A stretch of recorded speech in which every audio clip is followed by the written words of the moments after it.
माता जी की जय। सचिया जोता वाले माता जी आठी सदा ही जय।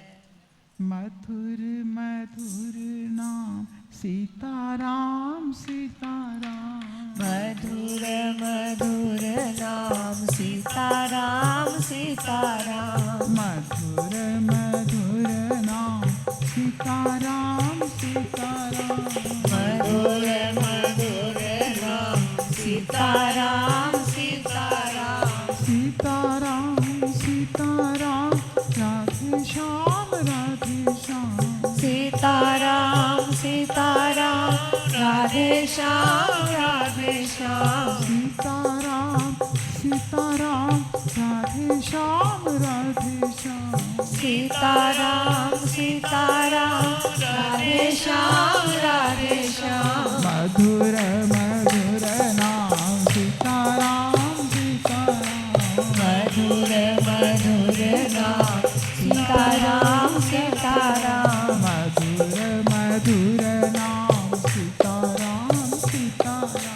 मधुर मधुर नाम सीताराम सीताराम। सीताराम सीताराम सीताराम सीताराम। सीताराम सीताराम सीताराम सीताराम। राधे श्याम राधे श्याम राधे श्याम राधे श्याम। राधे श्याम राधे श्याम राधे श्याम राधे श्याम। मधुर मधुर नाम सीताराम सीताराम। मधुर मधुर नाम सीताराम सीताराम। मधुर मधुर नाम सीताराम सीताराम। मधुर मधुर नाम सीताराम सीताराम।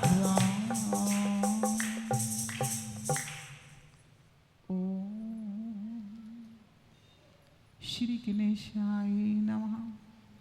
ओम सच्चिदानंद रूपाय विश्वोत्पत्त्यादि हेतवे तापत्रय विनाशाय श्री कृष्णाय वयं नुमः। नारायणं नमस्कृत्य नरं चैव नरोत्तमं देवीं सरस्वतीं व्यासं ततो जयमुदीरये। नमो ब्रह्मण्य देवाय गो ब्राह्मण हिताय जगत हिताय कृष्णाय गोविंदाय नमो नमः।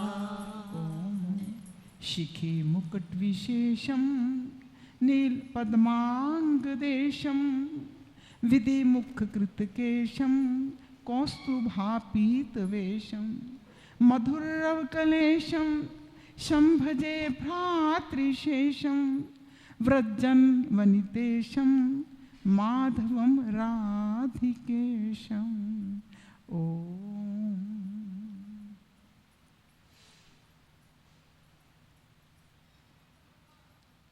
आज श्रीमद् भागवत कथा का पंचम दिवस है।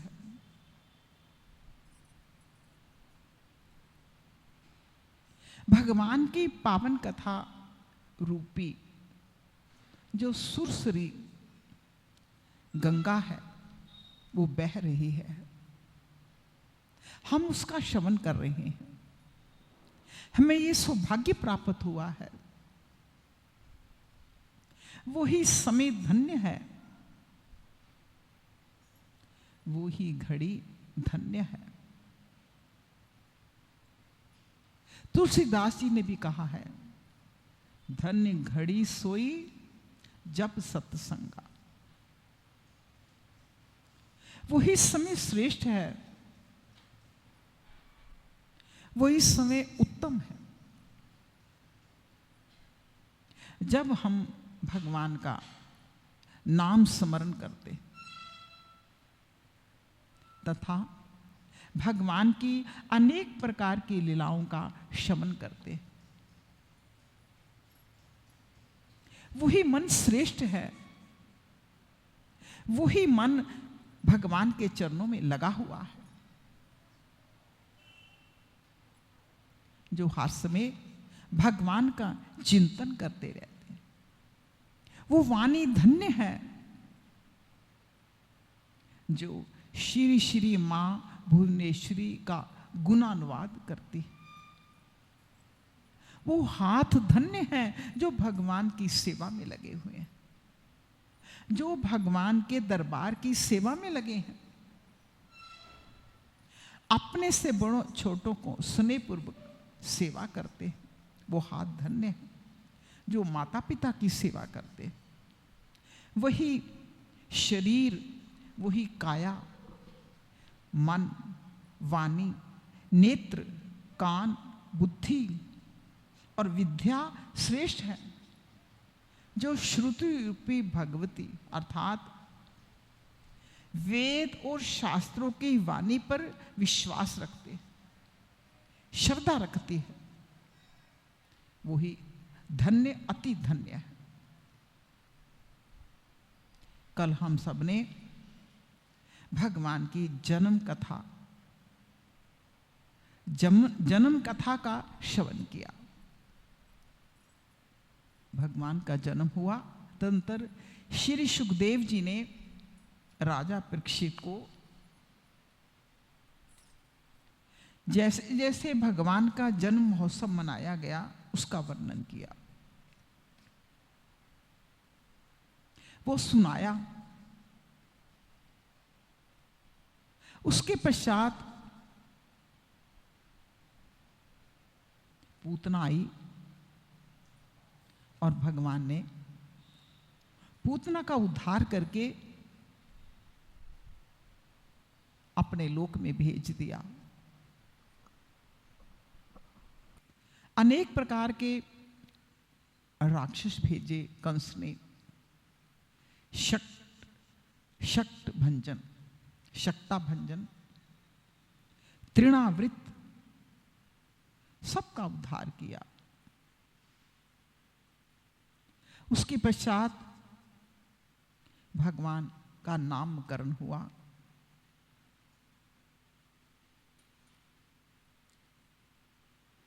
भगवान की बाल लीलाओं का, अनेक बाल लीलाओं का वर्णन आता है। जैसे उखल बंधन, माखन चुराना, सखियों के घर जाना और माखन चुराना। फिर वृक्षों का उद्धार किया, यमला और अर्जुन का। नंद आदि गोपों का अपने गोधन सहित गोकुल से वृंदावन जाना। वत्सासुर, बकासुर का उद्धार किया, अघासुर का उद्धार किया। श्री भगवान का अपने ग्वाल बाल मित्रों के साथ वन में जाकर बछड़ों को चराना, ये चारण लीला की। अपने ग्वाल बाल मित्र मंडली से के साथ श्री भगवान ने वन में वन भोज भी किया।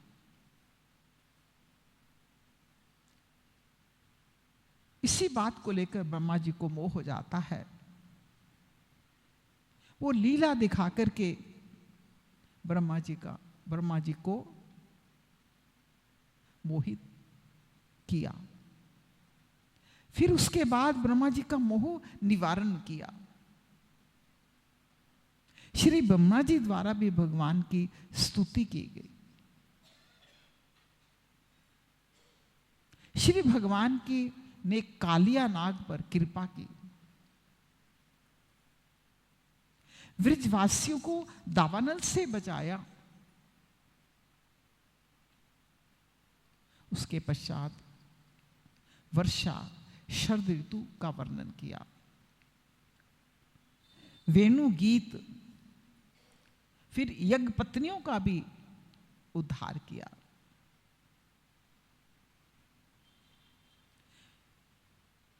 इंद्र यज्ञ निवारण, यज्ञ का निवारण करके गोवर्धन की पूजा करवाई भगवान ने। फिर भगवान ने उस गोवर्धन को अपनी उंगली पर धारण किया।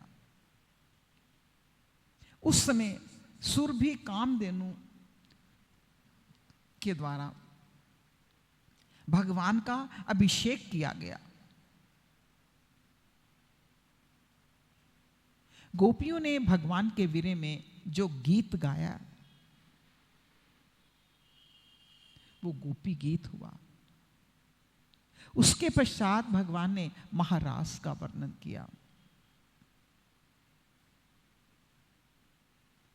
कंस का अक्रूर जी को ब्रिज में भेजना,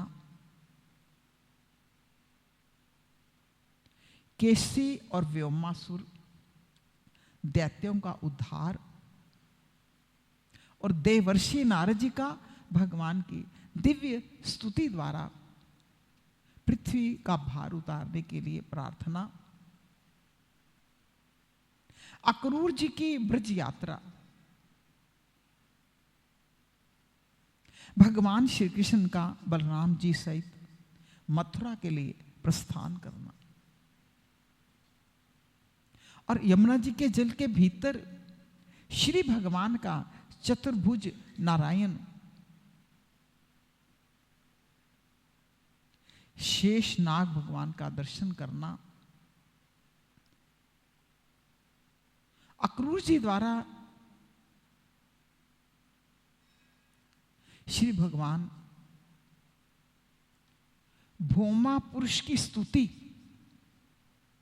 और भगवान जी की भगवान श्री कृष्ण का मथुरा जी में प्रवेश, श्री भगवान द्वारा कुब्जा दासी पर कृपा, कंस के धनुष यज्ञ में भी भगवान द्वारा धनुष भंग, कंस के मतवाले हाथी कुबलिया पीड़ का उद्धार, श्री भगवान श्री कृष्ण तथा बलराम जी का अखाड़े में प्रवेश करना और चानूर और मुष्टिक पहलवानों का उद्धार, श्री भगवान श्री कृष्ण के द्वारा कंस को अपनी शरण में आने के लिए कहना, तो कंस के द्वारा ग्वालों को दुर्वाद कई प्रकार के कठोर वाणी कहनी, तो फिर श्री भगवान के द्वारा उस कंस का उद्धार किया गया। श्री कृष्ण भगवान था बलराम जी ने अपने माता पिता को कारागार से मुक्त कराया। उसके पश्चात श्री भगवान को गुरुकुल में प्रवेश किया। श्री सुखदेव जी कहते हैं, परीक्षित, श्री कृष्ण ने देखा माता पिता को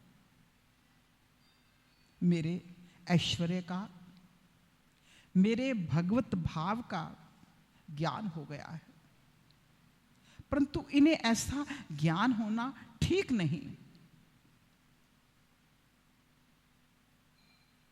क्योंकि इन्होंने मांगा था कि आप जैसा पुत्र हो, ये फिर पुत्र स्नेह का सुख नहीं पा सकेंगे। ऐसा सोचकर उन्होंने उन पर अपनी वो योग माया फैला दी जो उनके स्वजनों को मुग्ध रखकर उनकी लीला में सहायक होती। यदुवंश शिरोमणि भगवान श्री कृष्ण बड़े भाई बलराम जी के साथ अपने माता पिता के पास जाकर आदरपूर्वक विनय से झुककर उनको प्रसन्न करते हुए कहने लगे, मेरी अम्मा, मेरे पिताजी, माताजी, हम आपके पुत्र हैं, आप हमारे लिए सर्वदा उत्कंठित रहते हैं, फिर भी आप हमारे बाल्य, पौगंड, किशोरावस्था का सुख हमसे नहीं पा सके। दुर्दैववश हम लोगों को आपके पास रहने का सौभाग्य ही नहीं मिला। इसी से इस आपके पास रहने का सौभाग्य ही नहीं मिला, इसी से बालक को माता पिता के घर में रहकर जो लाड प्यार का सुख मिलता है वो हमें भी नहीं मिल सका। पिता और माता ही इस शरीर को जन्म देते हैं,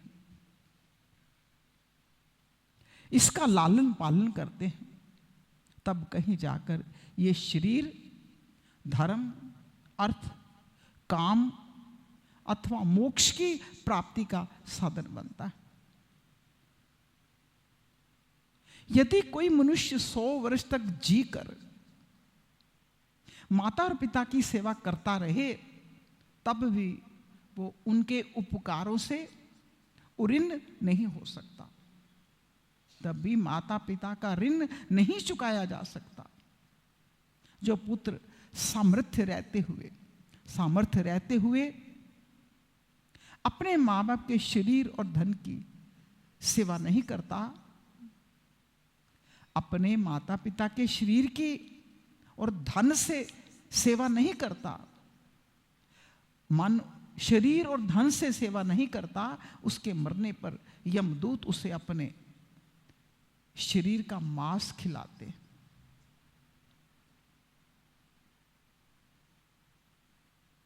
जो पुत्र सामर्थ्य रहते हुए अपने माँ बाप की शरीर और धन से सेवा नहीं करता, उसके मरने पर यमदूत उसे उसके अपने शरीर का मांस खिलाते।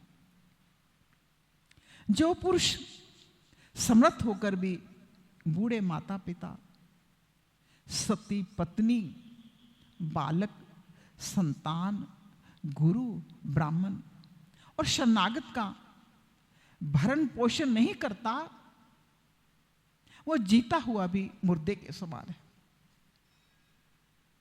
पिताजी, हमारे इतने दिन व्यर्थ ही बीत गए,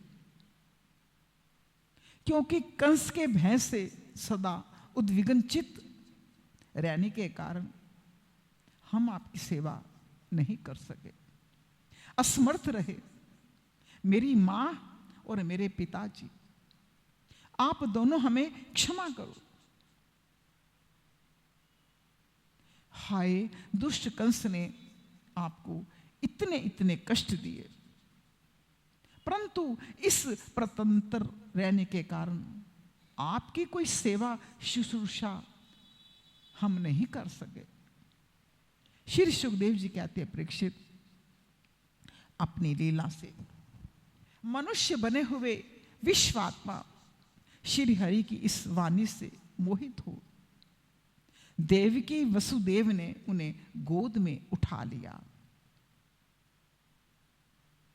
प्यार किया, सिर चूमा, हृदय से चिपकाकर परमानंद प्राप्त किया। राजन वो स्नेह पास से बंद कर पूर्णतः मोहित हो गए और आंसुओं की धारा से उनका अभिषेक करने लगे। यहां तक आंसू के कारण गला रुंध जाने से वे कुछ बोल भी नहीं सके।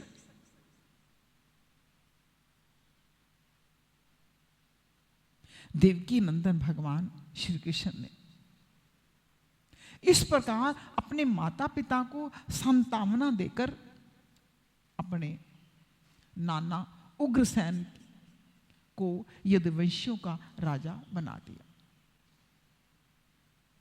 और उनसे कहा, महाराज, हम आपकी प्रजा बनकर रहेंगे, आप लोगों पर शासन कीजिए।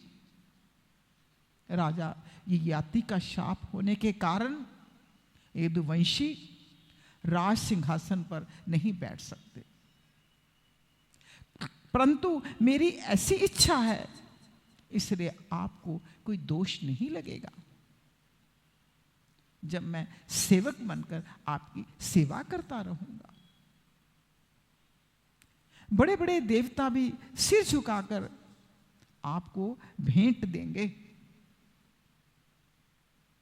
और दूसरे नरपतियों के बारे में तो कहना ही क्या है। परीक्षित, भगवान श्री कृष्ण ही सारे विश्व के विधाता हैं। उन्होंने जो कंस के भय व्याकुल होकर इधर उधर भाग गए थे,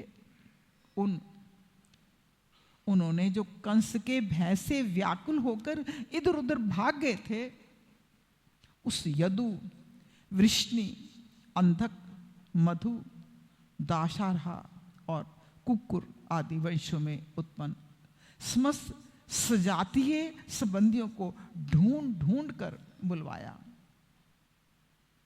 उन्हें घर से बाहर रहने में बड़ा क्लेश उठाना पड़ा था। भगवान ने उनका बहुत सत्कार किया, सांत्वना दी, उन्हें खूब धन संपत्ति देकर तृप्त किया और अपने अपने घरों में बसा दिया। अब सारे के सारे यदुवंशी भगवान श्री कृष्ण तथा बलराम जी के बाहुबल से सुरक्षित थे। उनकी कृपा से उन्हें किसी प्रकार की व्यथा नहीं थी, दुख नहीं था। उनके सारे मनोरथ सफल हो गए, वे कृतार्थ हो गए। अब वो अपने अपने घरों में आनंद से विहार करने लगे। भगवान श्री कृष्ण का बदन क्या है? आनंद का सदन, आनंद का घर है। वो नित्य प्रफुल्लित, कभी ना कुमलाने वाले कमल हैं। उनका सौंदर्य अपार है। सदैव हास और चितवन उस पर सदा नाचती रहती है, सदा नाचती रहती है। यदुवंशी दिन प्रतिदिन उसका वर्णन करके आनंद मगन होते। मथुरा के वृद्ध पुरुष भी युवकों के समान अत्यंत बलवान हो गए।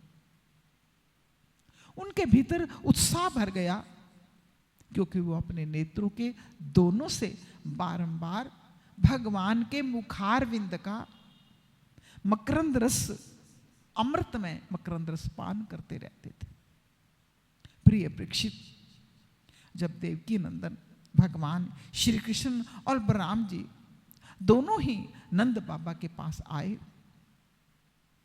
और गले लगने के बाद उनसे कहने लगे, पिताजी, आपने और मां यशोदा ने बड़े स्नेह दुलार से हमारा लालन पालन किया है, इसमें कोई संदेह नहीं। माता पिता संतान पर अपने शरीर से भी अधिक प्यार करते हैं, स्नेह करते हैं, वात्सल्य करते हैं। जिन्हें पालन पोषण ना कर सकने के कारण स्वजन संबंधियों ने त्याग दिया है, उन बालकों को जो लोग अपने पुत्र के समान लाड प्यार से पालते हैं, वे ही वास्तव में उनके मां बाप हैं। असल में वही मां बाप हैं। पिताजी, अब आप लोग ब्रज में जाइए, इसमें संदेह नहीं। हमारे बिना वात्सल्य स्नेह के कारण आप लोगों को बहुत दुख होगा।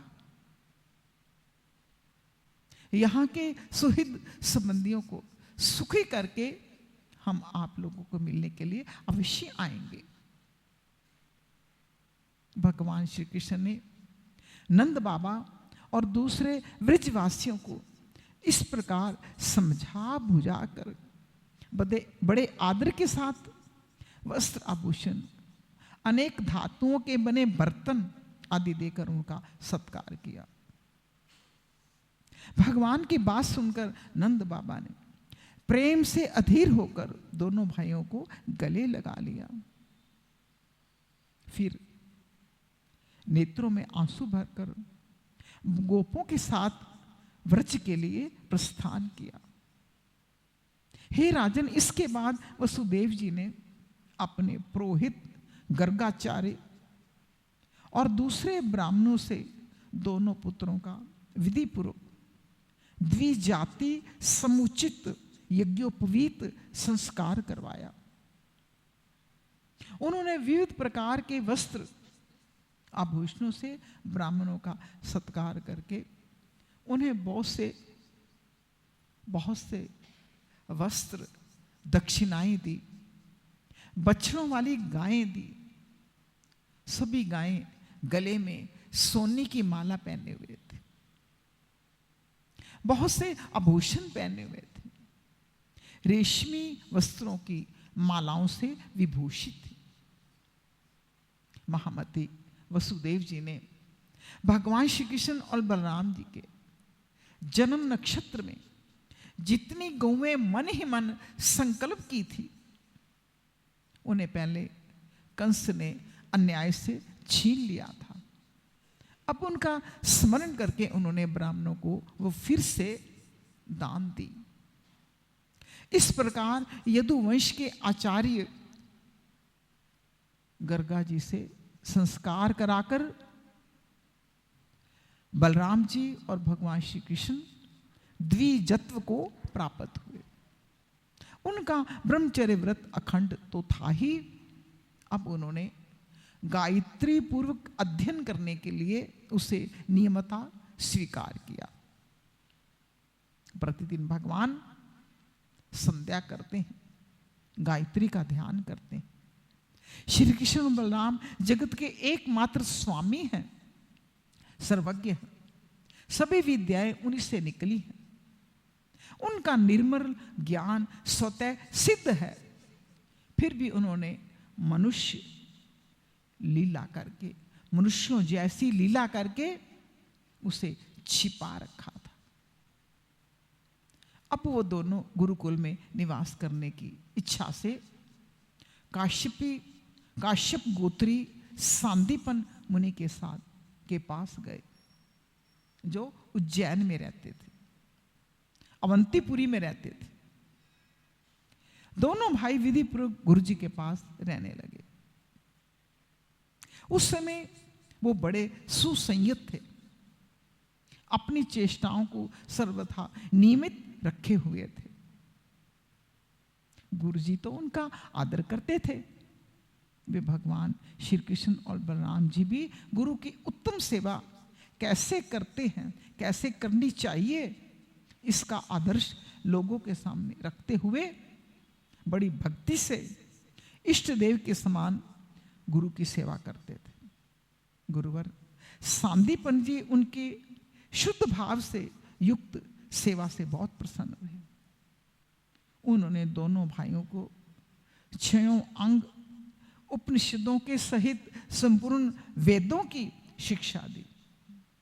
इनके सिवा मंत्र, देवताओं के ज्ञान के साथ धनुर्वेद, मनुस्मृति, धर्मशास्त्र, मीमांसा आदि वेदों का तात्पर्य बतलाने वाले शास्त्र, तर्क विद्या, न्याय शास्त्र आदि की भी शिक्षा दी। साथ ही संधि, विग्रह, यान, आसन, द्वैध और आश्रय, इन 6 भेदों से युक्त राजनीति का भी अध्ययन करवाया। परीक्षित, भगवान श्री कृष्ण और बलराम सारे विद्याओं के प्रवर्तक हैं। इस समय केवल श्रेष्ठ मनुष्य का सा व्यवहार करते हुए ही वो अध्ययन कर रहे थे। उन्होंने गुरु जी के केवल एक बार कहने मात्र से ही सारी विद्याएं सीख ली। केवल 64 दिन रात में ही संयमी शिरोमणि दोनों भाइयों ने 64 कलाओं का ज्ञान प्राप्त कर लिया। इस प्रकार अध्ययन समाप्त होने पर उन्होंने सांदीपनी मुनि से प्रार्थना की, आपकी जो इच्छा हो वो गुरु दक्षिणा मांग लीजिए। महाराज सांदीपनी मुनि ने उनकी अद्भुत महिमा और अलौकिक बुद्धि का अनुभव कर लिया था, इसलिए उन्होंने अपनी पत्नी से परामर्श किया कि गुरु दक्षिणा मांगी, गुरु दक्षिणा मांगी, परामर्श करके ये गुरु दक्षिणा मांगी कि प्रभास क्षेत्र में हमारा बालक समुद्र में डूबकर मर गया था, उसे तुम लोग लाकर दे दो। बलराम जी और श्री कृष्ण का पराक्रम अनंत था, दोनों महारथी थे। उन्होंने बहुत अच्छा ऐसा कहकर गुरु जी की आज्ञा को स्वीकार कर लिया और रथ पर सवार होकर प्रभास क्षेत्र में चले गए। वे समुद्र तट पर जाकर क्षण भर बैठे रहे। उस समय ये जानकर कि ये साक्षात परमेश्वर हैं, अनेक प्रकार की पूजा सामग्री लेकर समुद्र उनके सामने उपस्थित हुआ। भगवान ने समुद्र से कहा, समुद्र तुम यहां अपनी बड़ी बड़ी तरंगों से हमारे जिस गुरु पुत्र को बहाकर ले गए थे उसे लाकर शीघ्र हमें दो। अब मनुष्य वेशधारी समुद्र ने कहा, देवादिदेव श्री कृष्ण, मैंने इस बालक को नहीं लिया है। मेरे जल में 5 जन नाम का एक बड़ा भारी दैत्य जाति का असुर शंख के रूप में रहता है। अवश्य उसी ने उस बालक को चुरा लिया होगा। समुद्र की ये बात सुनकर भगवान तुरंत ही जल में जा घुसे और शंखासुर को मार डाला, परंतु वो बालक उसके पेट में से नहीं मिला। तब उसके शरीर का शंख लेकर भगवान रथ पर चले आए। वहां से बलराम जी के साथ श्री कृष्ण ने यमराज की प्रिय पुरी संयमनी में जाकर अपना शंख बजा दिया।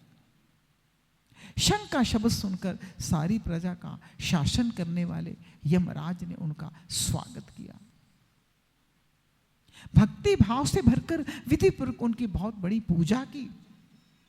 उन्होंने नम्रता से झुककर समस्त प्राणियों के हृदय में विराजमान सच्चिदानंद स्वरूप भगवान श्री कृष्ण से कहा, लीला से ही मनुष्य बने हुए हो और सर्वव्यापक परमेश्वर, आप सर्वव्यापक परमेश्वर हो, मैं आप दोनों की क्या सेवा करूं? श्री भगवान ने कहा, यमराज, यहां अपने कर्म बंधन के अनुसार मेरा गुरु का पुत्र लाया गया है। तुम मेरी आज्ञा स्वीकार करो और उसके कर्म पर ध्यान ना देकर उसे मेरे पास ले आओ। यमराज ने कहा, जो आज्ञा। ये कहकर भगवान का आदेश स्वीकार किया और उनको गुरु पुत्र लाकर दे दिया।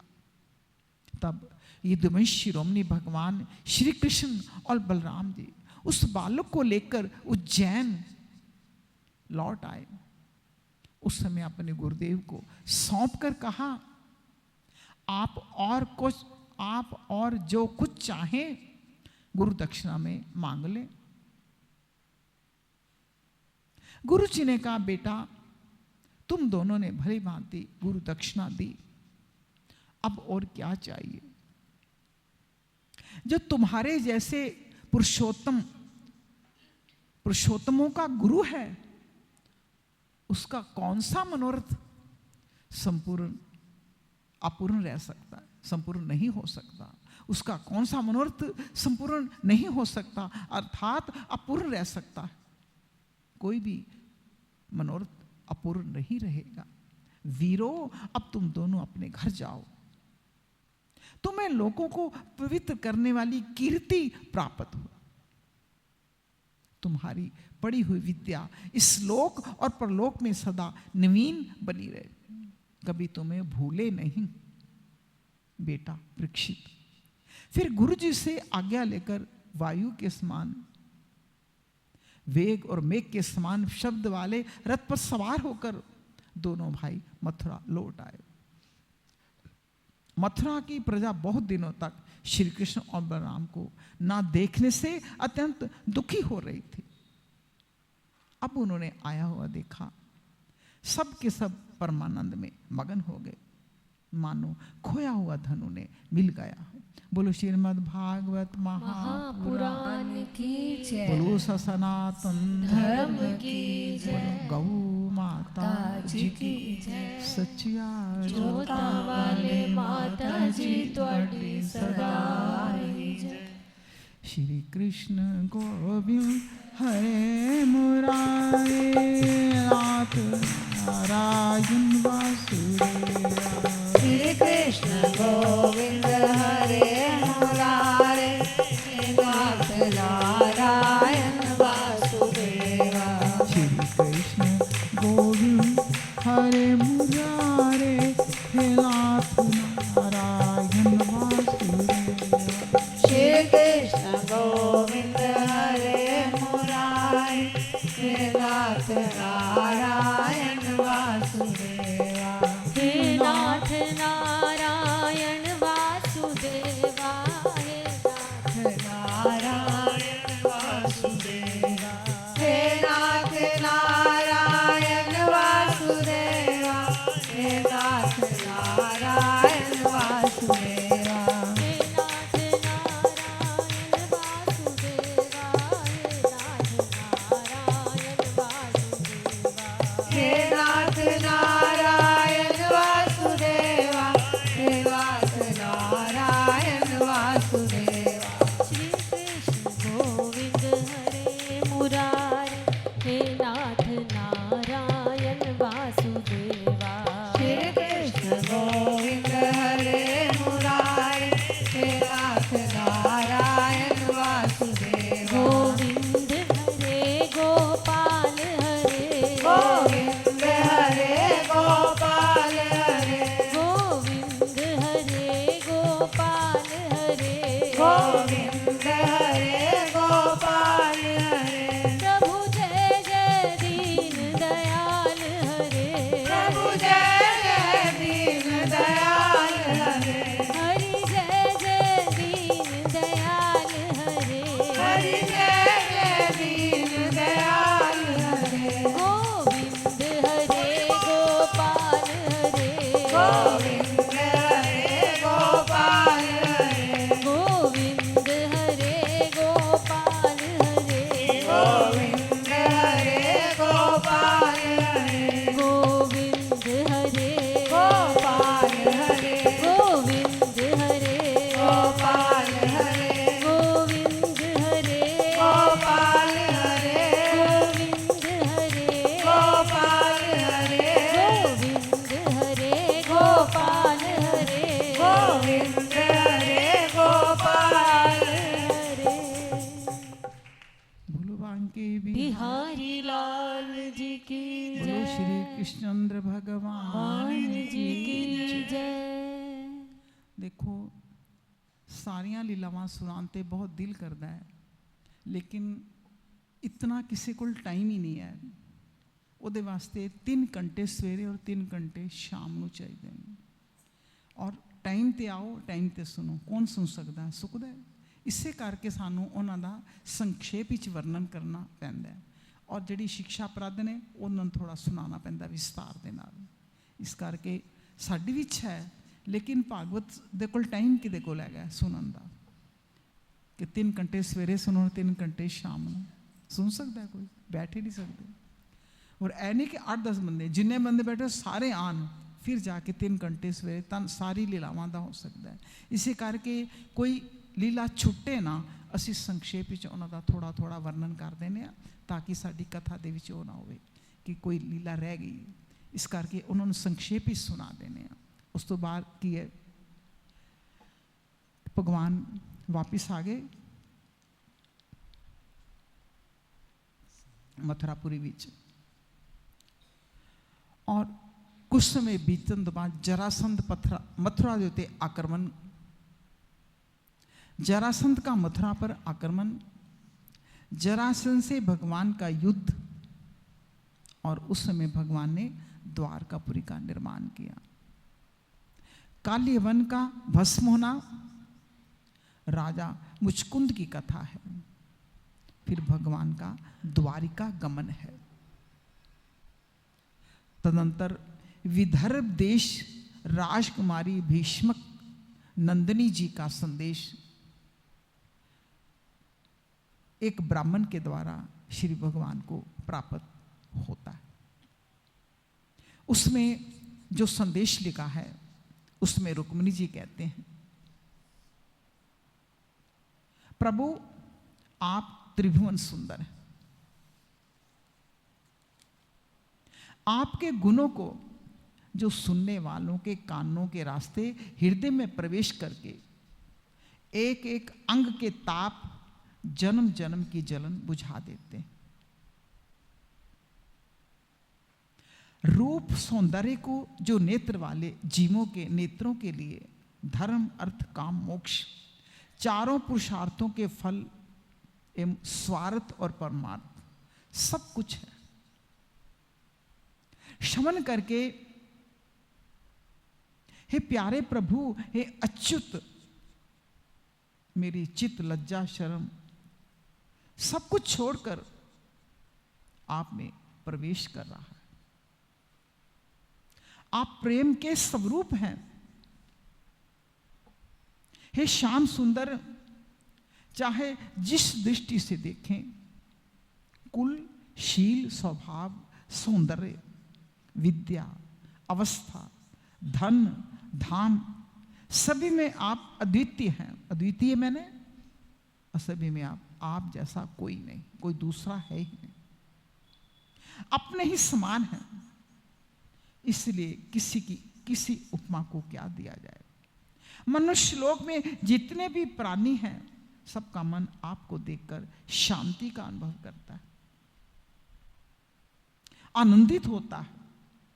आप पुरुषों में भूषण हैं।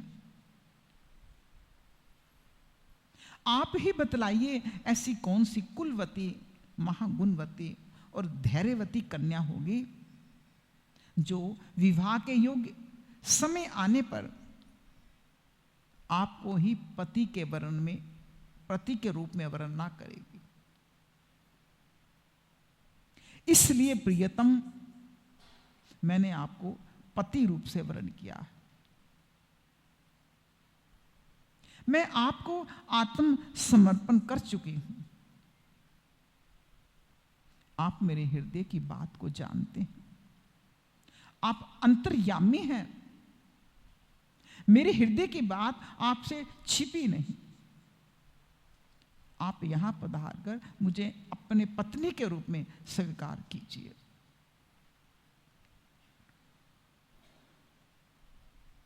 हे कमल नयन, हे प्राण वल्लभ, मैं आप श्री के वीर को समर्पित हो चुकी हूं, आपकी हूं। आप जैसे सिंह का भाग सियार छू जाए, वैसे कहीं शिशुपाल निकट से आकर मेरा स्पर्श ना कर जाए। प्रभु, यदि मैंने जन्म जन्म में कुआं बावली खुदवाना, पूर्त कर्म और इष्ट कर्म यज्ञ आदि करना,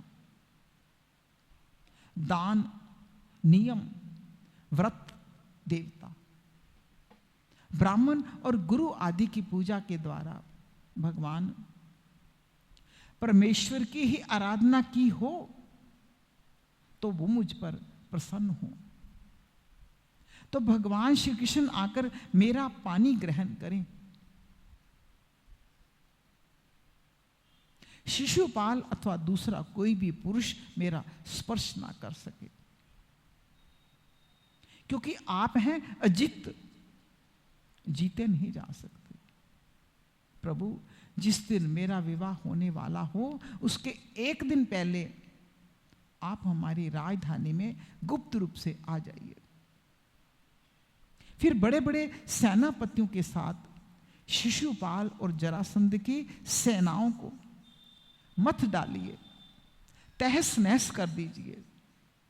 बलपूर्वक राक्षस विधि से वीरता का मूल्य देकर मेरा पानी ग्रहण कीजिए। यदि आप मन में सोचते हो कि तुम तो अंतापुर में रहती हो, भीतर के महलों में रहती हो और पहरे के अंदर रहती हो। तुम्हारे भाई बंधुओं को मारे बिना मैं तुम्हें कैसे ले जा सकता हूं? तो इसका उपाय मैं स्वयं बतलाई देती हूं। हमारे कुल का ऐसा नियम है, विवाह के पहले दिन कुल देवी का दर्शन करने के लिए एक बहुत बड़ी शोभा यात्रा निकाली जाती। शोभा यात्रा निकलती है जिसमें विवाही जाने वाली कन्या को, दुल्हन को नगर के बाहर मां पार्वती के मंदिर में, गिरजा देवी के मंदिर में जाना पड़ता है, वहां दर्शन करना पड़ता है। कमलनयन उमापति भगवान शंकर के समान बड़े बड़े महापुरुष भी आत्म शुद्धि के लिए आपके चरण कमलों की धूल से स्नान करना चाहते हैं।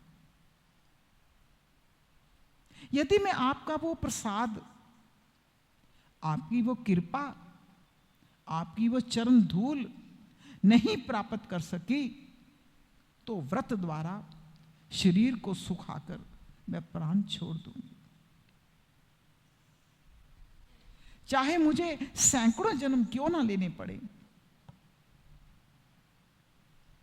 कभी ना कभी तो आपकी कृपा होगी, वो प्रसाद मुझे अवश्य मिलेगा। ब्राह्मण देवता ने कहा, यदुवंश शिरोमणि, यही रुक्मिणी की अत्यंत गोपनीय संदेश है जिन्हें लेकर मैं आपके पास आया हूं। इसके संबंध में जो कुछ करना हो विचार कर लीजिए और तुरंत उसके अनुसार कार्य कीजिए। श्री सुखदेव जी कहते हैं, परीक्षित, भगवान श्री कृष्ण ने विदर्भ राजकुमारी रुक्मिणी जी का यह संदेश सुनकर अपने हाथ से ब्राह्मण देवता का हाथ पकड़ लिया। हंसते हुए यूं बोले, भगवान श्री कृष्ण ने कहा, ब्राह्मण देवता, जैसे विदर्भ राजकुमारी मुझे चाहती है वैसे मैं भी उसे चाहता हूं। मैं उन्हें चाहता हूं, मेरा चित्त उन्हीं में लगा रहता है। कहां तक कहूं, मुझे रात के समय चैन नहीं आता। मैं जानता हूं उसका भाई रुक्मी ने द्वेषवश मेरे से विवाह करना रोक दिया है। परंतु ब्राह्मण देवता, आप देखिएगा, जैसे लकड़ियों को मथ कर, अर्थात लकड़ियों को एक दूसरे से रगड़कर मनुष्य उनमें से आग निकाल लेता है, वैसे युद्ध में उन नामधारी क्षत्रिय कुल कलंकों को तहस नहस करके मैं अपने से प्रेम करने वाली परम सुंदरी राजकुमारी को निकाल लाऊंगा। श्री सुखदेव जी कहते हैं, परीक्षित, मधुसूदन, श्री कृष्ण ने यह जानकर कि रुक्मिणी के विवाह की लगन परसों रात्रि में है, सारथी को आज्ञा दी, दारुक, तनिक भी विलंब मत करो, रथ जोत कर ले आओ। दारुक भगवान के रथ में 4 घोड़े, शैव्य, सुग्रीव, मेघपुष्प और बलाहक, 4 घोड़े जोत कर उसे ले आया। बहुत रथ को सुंदर सजाया, हाथ जोड़कर भगवान के सामने खड़ा हो गया। शूरनंदन श्री कृष्ण ब्राह्मण देवता को उन्होंने प्रार्थना की कि पहले रथ पर आप चढ़े। पहले भगवान ने ब्राह्मण को रथ के ऊपर चढ़ाया और फिर आप भी सवार हुए। उन शीघ्रगामी घोड़ों के द्वारा एक ही रात में अनर्थ देश से विदर्भ देश में पहुंच गए।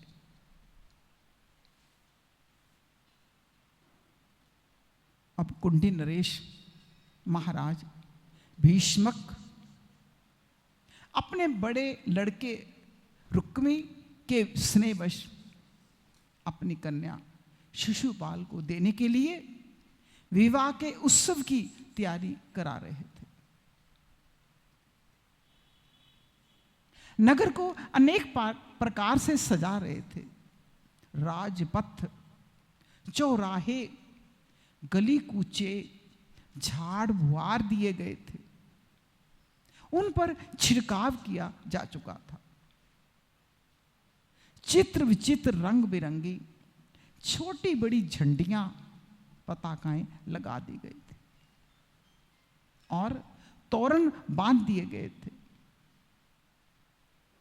वहां के स्त्री पुरुष पुष्पमाला, हार, इत्र, फुलेल, चंदन, गहने और निर्मल वस्त्रों से सजे हुए थे। वहां के सुंदर सुंदर घरों में से अगर के धूप की सुगंध फैल रही थी। परीक्षित राजा भीष्मक ने पितृ और देवताओं का विधि पूर्वक पूजन करके ब्राह्मणों को भोजन कराया, अनेक प्रकार के दान दिए और नियमानुसार षष्ठी वाचन भी किया। सुशोभित दांतों वाली परम सुंदरी राजकुमारी रुक्मिणी जी को स्नान कराया गया। उनके हाथों में मंगल सूत्र, कंकन पहनाए गए और कोहबर बनाया गया। 2 नए नए वस्त्र उन्हें पहनाए गए और वे उत्तम उत्तम आभूषणों से विभूषित की गई। श्रेष्ठ ब्राह्मणों ने साम, ऋक, यजुर्वेद के मंत्रों से उनकी रक्षा की और अथर्ववेद के विद्वान पुरोहित ने ग्रह शांति के लिए हवन किया। राजा भीष्मक कुल परंपरा और शास्त्रीय विधियों के बड़े जानकार थे। उन्होंने सोना, चांदी, वस्त्र, गुड़, मिले हुए तिल और गौमें ब्राह्मणों को दी। इसी प्रकार चेदी नरेश राजा दमघोष ने भी अपने पुत्र शिशुपाल के लिए मंत्रज्ञ ब्राह्मणों से अपने पुत्र के विवाह संबंधी मंगल कृत्य कराए। इसके बाद वो मद चुआते हुए हाथियों, सोने की मालाओं से सजाए हुए रथों, पैदलों, घुड़सवारों की चतुरंगनी सेना साथ लेकर कुंडीनपुर जा पहुंचे। अब विदर्भराज भीष्मक ने आगे जाकर उनका स्वागत सत्कार किया और प्रथा के अनुसार उनका अर्चन और पूजन किया। इसके बाद उन लोगों को पहले से ही निश्चित किए हुए जनवासों में आनंद पूर्वक ठहरा दिया गया। उस बारात में अनेक नरपति आए हुए थे। शाल्व, जरासंध, दंतवक्त्र, विदुरथ और पौंड्रक। शिशुपाल के हजारों मित्र, सहस्त्रों मित्र नरपति आए हुए थे। वे सब राजा श्री कृष्ण और बलराम जी के खास विरोधी थे। राजकुमारी रुक्मिणी शिशुपाल को ही मिले, इस विचार से आए थे। उन्होंने अपने मन में ये पहले से निश्चय कर रखा था, यदि श्री कृष्ण, बलराम आदि यदुवंशियों के साथ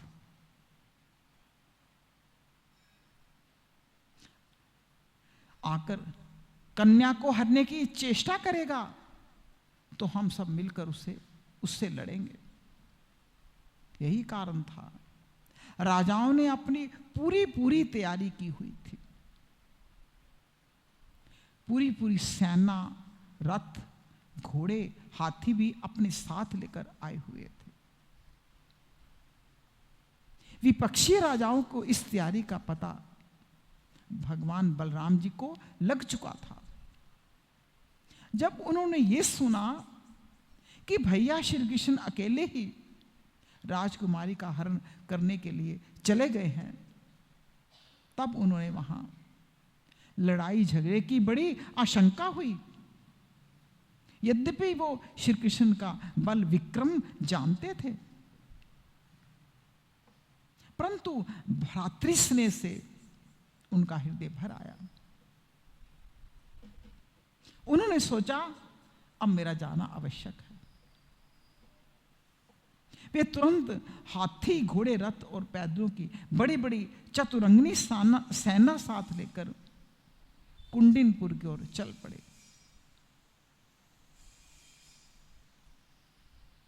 इधर परम सुंदरी रुक्मिणी जी भगवान श्री कृष्ण के शुभागमन की प्रतीक्षा कर रही थी।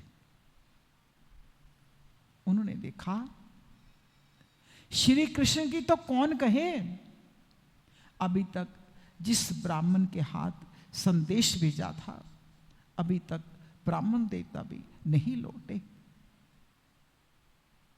ये सोचकर वो चिंता में पड़ गई, बड़ी चिंता में पड़ गई। सोचने लगी, आहो अब भागनी के विवाह में केवल एक रात की देरी रह गई है, परंतु मेरे जीवन सर्वस्व कमल नयन भगवान अभी भी नहीं पधारे। इसका क्या कारण हो सकता है? कुछ निश्चय नहीं कर पा रही थी, कुछ निश्चय नहीं मालूम पड़ता था। यही नहीं, मेरा संदेश ले जाने वाला ब्राह्मण देवता भी अभी तक नहीं लौटे। मेरा संदेश ले जाने वाले ब्राह्मण देवता अभी तक नहीं लौटे। इसमें संदेह नहीं, भगवान श्री कृष्ण का स्वरूप परम शुद्ध है और विशुद्ध पुरुष ही उनसे प्रेम कर सकते हैं। उन्होंने मुझ में कुछ ना कुछ बुराई अवश्य देखी होगी, तभी तो मेरा हाथ पकड़ने के लिए, मुझे स्वीकार करने के लिए उद्यत होकर वो यहां नहीं पधार रहे। कारण जरूर होगा। ठीक है, मेरा भाग्य ही मंद है। विधाता और भगवान शंकर मेरे अनुकूल नहीं जान पड़ते, प्रतिकूल हैं। यह भी संभव है रुद्र पत्नी गिरिराज कुमारी सती पार्वती जी मुझसे अप्रसन्न है, नाराज है। परीक्षित, रुक्मिणी जी इसी उधेड़ बुन में पड़ी हुई थी। उनका संपूर्ण मन और उनके सारे मनोभाव भक्त मन चोर भगवान ने चुरा लिए थे। उन्होंने उन्हीं को सोचते सोचते अभी समय है ऐसा समझकर अपने आंसू भरे नेत्र बंद कर लिए।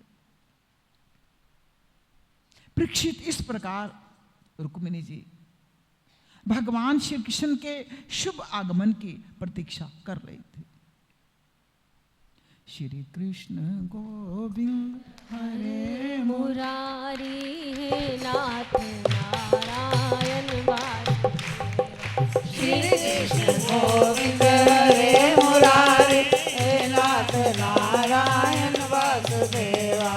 हे नाथ नारायण वासुदेवा, हे नाथ नारायण वासुदेवा। हे नाथ नारायण वासुदेवा, हे नाथ नारायण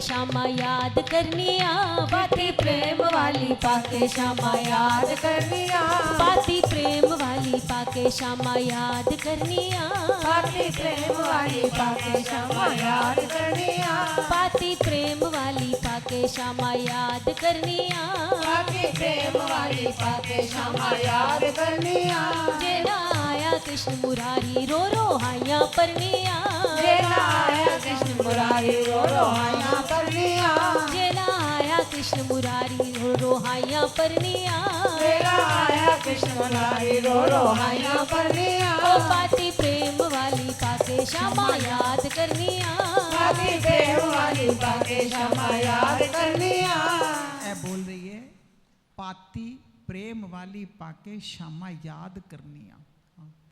पाती प्रेम वाली पाके श्यामा याद करनिया, पाती प्रेम वाली पाके श्यामा याद करनिया, जेना मिलिया श्याम मुरारी रो रो हाइया परनिया, जेना मिलिया श्याम मुरारी रो रो हाइया परनिया, जेना मिलिया कृष्ण मुरारी रो रो हाइया परनिया, जेना होया श्याम मुरारी रो रो हाइया परनिया, जेना मिलिया श्याम जे ना मिलिया श्याम मुरारी रो रो आइया परनिया, होके परनिया। हाँ जी, जेना मिलिया श्याम मुरारी रो रो हाइया परनिया, जेना मिलिया श्याम मुरारी रो रो हाइया परनिया, पाती प्रेम वाली पाके श्यामा याद करनिया, पाती प्रेम वाली पाके श्यामा याद करनिया, ऐसा समझकर अपने आंसू से भरे नेत्र बंद कर लिए।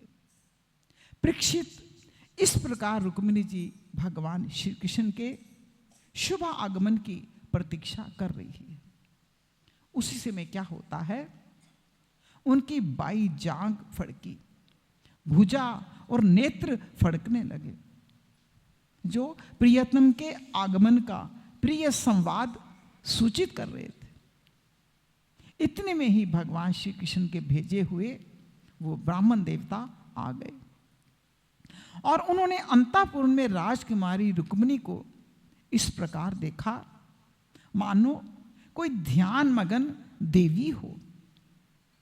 सती रुक्मिणी जी ने देखा ब्राह्मण देवता का मुख जो है ना दूर से प्रफुल्लित है, उनके मन और चेहरे पर किसी प्रकार की घबराहट नहीं है।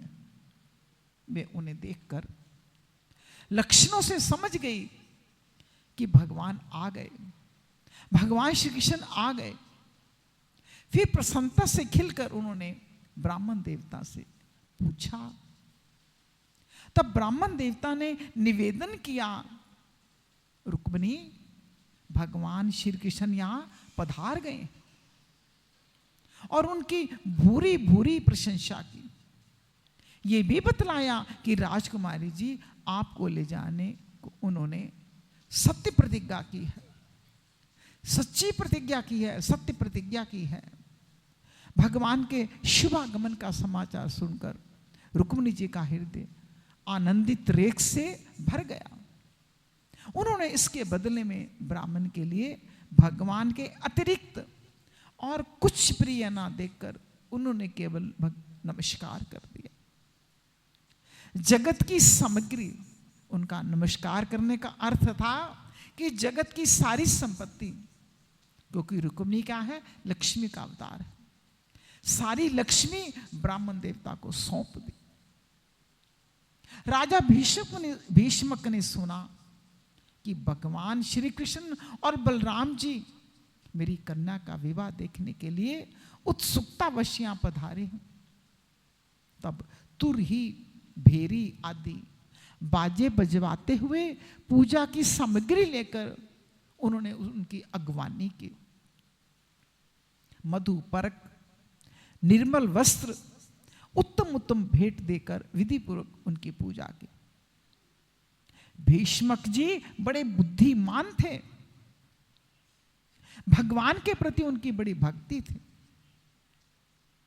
उन्होंने भगवान को सेना और साथियों के सहित समस्त सामग्रियों से युक्त निवास स्थान में ठहराया और उनका यथावत आतिथ्य सत्कार किया। विदर्भ राज भीष्मक जी के यहाँ निमंत्रण में जितने भी राजा आए थे, उन्होंने उनके पराक्रम, अवस्था, बल और धन के अनुसार सारी इच्छित वस्तुएं देकर सबका खूब सत्कार किया।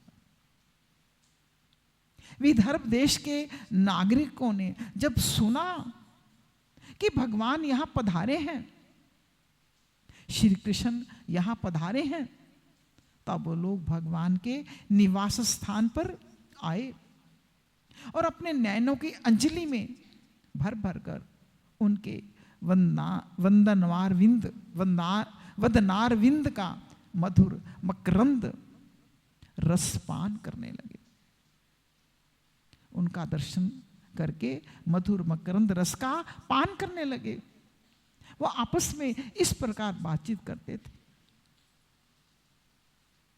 रुक्मिणी इन्हीं की अर्धांगिनी होने के योग्य है, क्योंकि वो परम पवित्र मूर्ति श्याम सुंदर रुक्मिणी के ही योग्य पति हैं। दूसरा कोई इनकी पत्नी होने के योग्य नहीं है, कोई इनकी पत्नी होने के योग्य नहीं है। यदि हम सब ने पूर्व जन्म में अच्छा काम किया हो, कुछ सत्कर्म किया हो, इस जन्म में कुछ भी, पूर्व जन्म में या इस जन्म में कुछ भी सत्कर्म किया हो, तो त्रिलोक विधाता भगवान हम पर प्रसन्न हो जाए। ऐसी कृपा करें, श्याम सुंदर श्री कृष्ण ही विदर्भ राजकुमारी रुक्मिणी जी का पानी ग्रहण करें। परीक्षित जिस समय प्रेम परवश होकर प्रवासी लोग परस्पर इस प्रकार बातचीत कर रहे थे, उसी समय रुक्मिणी जी अंतापुर से निकलकर मां भगवती देवी जी के मंदिर के लिए चली। बहुत से सैनिक उनकी रक्षा में नियुक्त थे।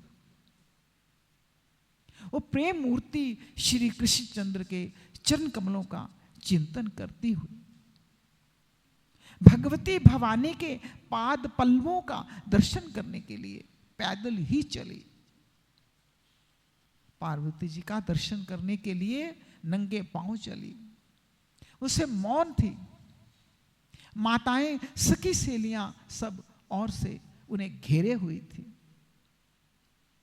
और तो और शूरवीर राज सैनिक हाथों में अस्त्र शस्त्र उठाए, कवच पहने उनकी रक्षा कर रहे थे। उस समय मृदंग, शंख, ढोल, तुरही आदि भेरी आदि बाजे बज रहे थे।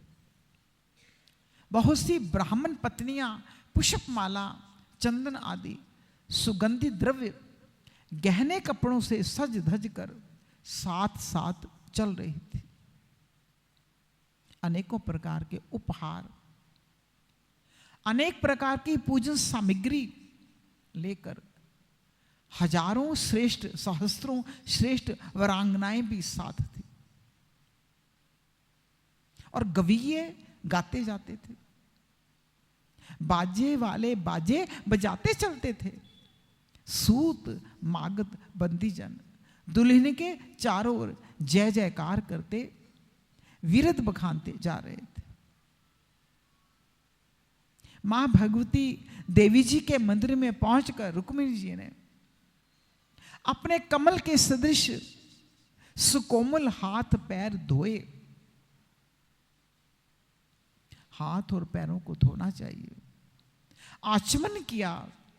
इसके बाद बाहर भीतर से पवित्र एवं शांत भाव से युक्त होकर अंबिका देवी जी के मंदिर में प्रवेश किया।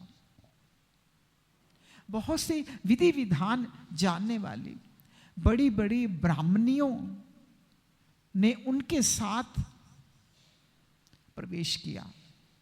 उन्होंने भगवान शंकर की अर्धांगिनी भवानी को और भगवान शंकर जी को भी रुक्मिणी जी से प्रणाम करवाया। रुक्मिणी जी प्रणाम करो।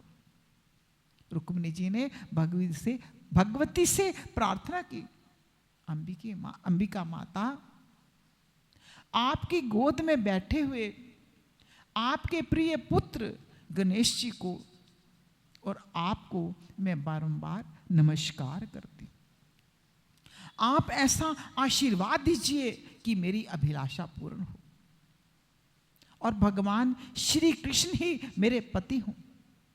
इसके बाद रुक्मिणी जी जल, गंध, अक्षत, धूप, वस्त्र, पुष्प, माला, हार, आभूषण, अनेक प्रकार के नैवेद्य, भेंट और आरती आदि सामग्रियों से अंबिका देवी की पूजा की। तदनंतर उक्त सामग्रियों से तथा नमक, पुआ, पान, कंठ सूत्र, फल और एक से सुहागन ब्राह्मणियों की भी पूजा की। एक से सुहागिन ब्राह्मणियों की भी रुक्मिणी ने पूजा की। तब ब्राह्मणियों ने उन्हें प्रसाद देकर आशीर्वाद दिया। दुल्हन ने ब्राह्मणियों और माता अंबिका को नमस्कार करके उस प्रसाद को प्रेम पूर्वक ग्रहण किया। पूजा अर्चा की विधि समाप्त हो जाने पर उन्होंने मौन व्रत को तोड़ दिया। तब तक वो मौन व्रत में थे। रतन जड़ित अंगूठी से जगमगाते हुए कमल के द्वारा एक सहेली का हाथ पकड़ कर वो गिरजा मंदिर से बाहर निकली। परीक्षित, रुक्मिणी जी भगवान की माया के समान ही बड़े बड़े धीर वीरों को भी मोहित कर लेने वाली थी। उनका कटी भाग बहुत ही सुंदर और पतला था। मुखमंडल पर कुंडलों की शोभा जगमगा रही थी। वो किशोर तरुण अवस्था की संधि में स्थित थी और जड़ाऊ करधनी शोभायमान हो रही थी। वक्षस्थल कुछ उभरे हुए थे। उनकी दृष्टि लटकती हुई अलकों के कारण कुछ चंचल हो रही थी। उनके होठों पर मनोहर मुस्कान थी। उनके दांतों की पांत थी तो कुंदकली के समान परम उज्जवल थी, परंतु पके हुए कुंदरू के समान लाल लाल होठों की चमक से उस पर लालिमा आ गई थी। उनके पांव के पायजेब चमक रहे थे। उनमें लगे हुए छोटे छोटे घुंघरू रुन झुन कर रहे थे। वे अपने सुकुमार चरण कमलों से पैदल ही राजहंस की गति से धीरे धीरे चल रही थी। उनकी वो अपूर्व छवि देखकर वहां आए हुए बड़े बड़े यशस्वी वीर सब मोहित हो गए। कामदेव ने ही भगवान का कार्य सिद्ध करने के लिए अपने बाणों से उनका हृदय जर्जर कर दिया।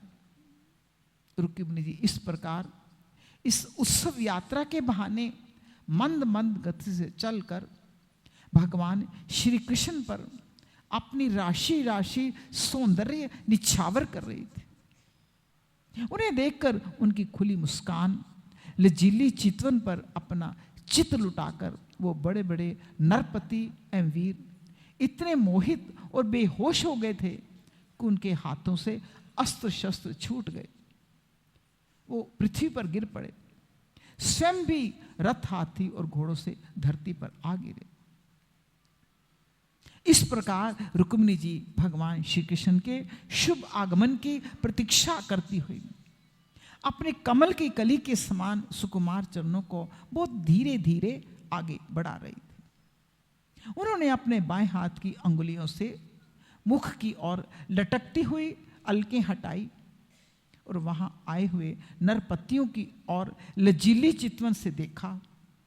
उसी समय उन्हें श्याम सुंदर भगवान श्री कृष्ण के दर्शन हुए। बोलो बांके बिहार हरि लाल जी की बोलो श्री जय। कृष्ण भगवान हनुमान जी की जय। राजकुमारी रुक्मिणी जी रथ पर चढ़ना ही चाहती थी कि भगवान श्री कृष्ण ने समस्त शत्रुओं के देखते देखते उनकी भीड़ में से रुक्मिणी जी को उठा लिया और उन सैकड़ों राजाओं के सिर पर पांव रखकर उन्हें अपने उस रथ पर बिठा लिया, जिसकी ध्वजा पर गरुड़ का चिन्ह लगा हुआ था।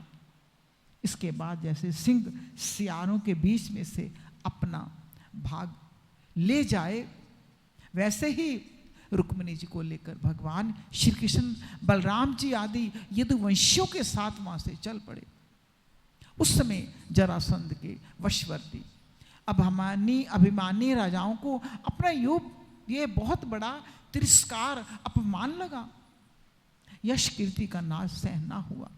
वे सब के सब चिढ़ कर कहने लगे, हमें धिक्कार है, आज हम लोग धनुष धारण करके खड़े ही रह गए, और ये ग्वाला जैसे सिंह के भाग्य को हरिण ले जाए, उसी प्रकार हमारा सारा यश छीन कर ले गया। श्री सुखदेव जी कहते हैं, परीक्षित इस प्रकार कह सुनकर सबके सब राजा क्रोध से आग बुबुला हो उठे। कवच पहनकर अपने अपने वाहनों पर सवार हो, अपनी अपनी सेना के साथ सब धनुष ले लेकर भगवान श्री कृष्ण के पीछे दौड़े। राजन, जब यदुवंशियों के सेनापतियों ने देखा शत्रुदल हम पर चढ़ा आ रहा है, तब उन्होंने भी अपने अपने धनुष की टंकार की और घूमकर उनके सामने डट गए। जरासंध की सेना के लोग कोई घोड़े पर, कोई हाथी पर, कोई रथ पर चढ़े हुए थे। वे सभी धनुर्वेद के बड़े मर्मज्ञ थे। वे यदुवंशियों पर इस प्रकार बाणों की वर्षा करने लगे, मानो दल के दल बादल पहाड़ों पर मूसलधार पानी बरसा रहे हैं। परम सुंदरी रुक्मिणी जी ने देखा उनके पति श्री कृष्ण की सेना बाण वर्षा से ढक गई है। तब उन्होंने लज्जा के साथ भयभीत नेत्रों से भगवान श्री कृष्ण के मुख की ओर देखा। भगवान ने हंसकर कहा, सुंदरी डरो मत, तुम्हारी सेना अभी तुम्हारे शत्रुओं की सेना को नष्ट कर डालेगी। इधर गद और संकर्षण आदि यदुवंशी वीर अपने शत्रुओं का पराक्रम और अधिक ना सह सके। वे अपने बाणों से शत्रुओं के हाथी, घोड़े, रथों को छिन्न भिन्न करने लगे। उनके बाणों से रथ, घोड़े और हाथियों पर बैठे विपक्षी वीरों के कुंडल, किरीट, पगड़ियों से सुशोभित करोड़ों सिर, खड़ग, गदा, धनुष युक्त हाथ, पहुंचे, जांघें, पैर कट कट कर पृथ्वी पर गिरने लगे। इसी प्रकार घोड़े, खच्चर, हाथी, ऊंट, गधे और मनुष्यों के सिर भी कट कट कर रणभूमि में लौटने लगे। अंत में विजय की सच्ची आकांक्षा वाले यदुवंशियों ने शत्रुओं की सेना तहस नहस कर डाली। जरासंध आदि सभी राजा युद्ध में पीठ दिखाकर भाग खड़े हुए। इधर शिशुपाल अपनी भावी पत्नी के छिन जाने के कारण शिशुपाल मरणासन हो गया। ना तो उसके हृदय में उत्साह रहा और ना वो उसके शरीर में वो कांति रही। उसका मुख सूख गया। उसके पास जाकर जरासंध कहने लगा, शिशुपाल जी, आप तो श्रेष्ठ पुरुष हो, ये उदासी छोड़ दीजिए, क्योंकि राजन कोई भी बात सर्वदा हमारे मन के अनुकूल ही हो, ये या प्रतिकूल, इस संबंध में कुछ भी स्थिरता नहीं है। किसी भी प्राणी के जीवन में नहीं देखी जाती।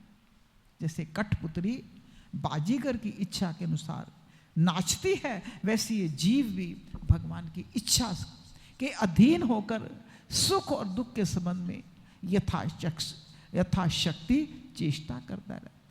देखिए, श्री कृष्ण ने मुझे 23 बार अक्षौणी सेनाओं के साथ 17 बार हरा दिया। मैंने एक बार 18वीं बार उन पर विजय प्राप्त की। फिर भी इस बात को लेकर मैं कभी शोक नहीं करता, ना तो कभी हर्ष करता हूं, क्योंकि मैं जानता हूं प्रारब्ध के अनुसार काल भगवान ही चराचर जगत को झकझोरते रहते हैं। इसमें संदेह नहीं, हम लोग बड़े बड़े वीर सेनापतियों के नायक हैं।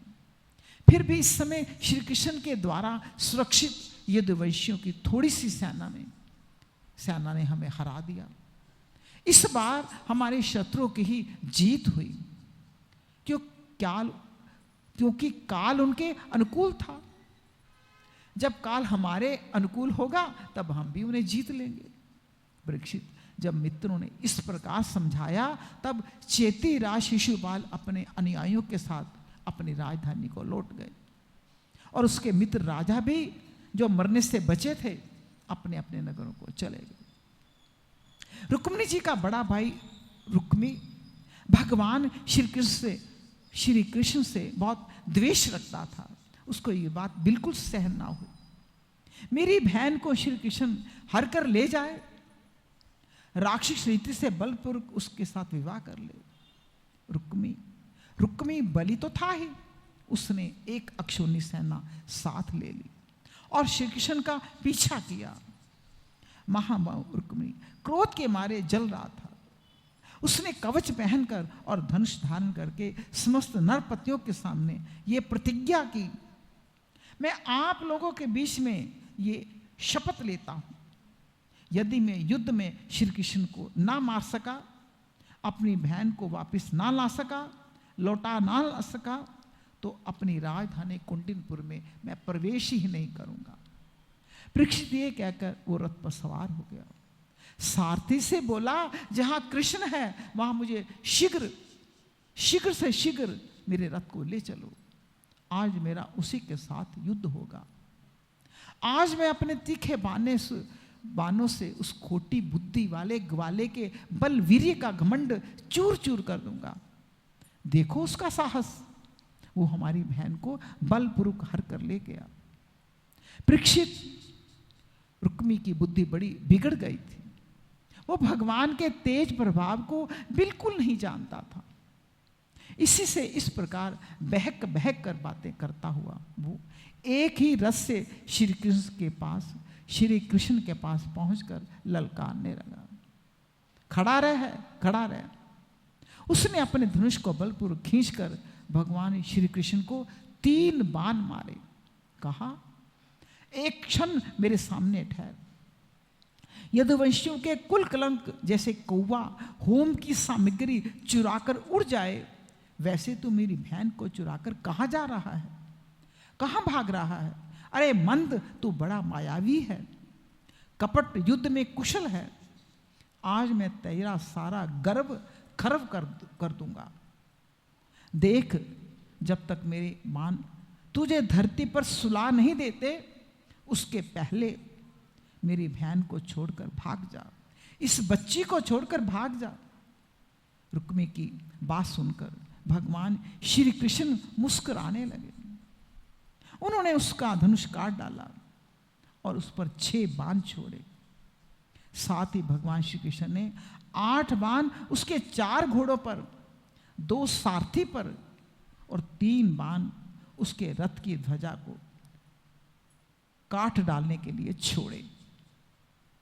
तब रुक्मी ने दूसरा धनुष उठाया और भगवान श्री कृष्ण को 5 बाण मारे। उन बाणों के लगने पर उन्होंने उसका वो धनुष भी काट डाला।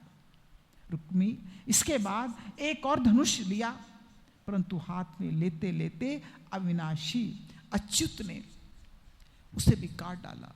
इस प्रकार रुक्मी ने परिघ, पटिश, शूल, ढाल, तलवार, शक्ति और तोमर जितने अस्त्र शस्त्र उठाए, उन सभी को भगवान ने प्रहार करने से पहले ही काट डाला।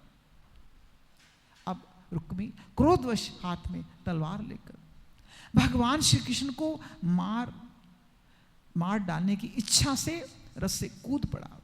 इस प्रकार उनकी ओर झपटा जैसे पतंगा आग की ओर झपटता है, लपकता है। जब भगवान ने देखा रुक्मी मुझ पर चोट करना चाहता है, तब उन्होंने अपने बाणों से उसकी ढाल और तलवार को तिल तिल करके काट दिया। उसको मार डालने के लिए हाथ में तीखी तलवार निकाल ली। तब रुक्मिणी जी ने देखा ये तो हमारे भाई को अब मार ही डालना चाहते हैं, तो भय से व्याकुल हो गई और अपने प्रीतम पति भगवान श्री कृष्ण के चरणों में गिरकर करुण स्वर में बोली, हे देवताओं के आराध्य देव, हे जगतपति, आप योगेश्वर हैं। आपके स्वरूप और इच्छाओं को कोई जान नहीं सकता। आप परम बलवान हैं, परंतु कल्याण स्वरूप भी तो हैं।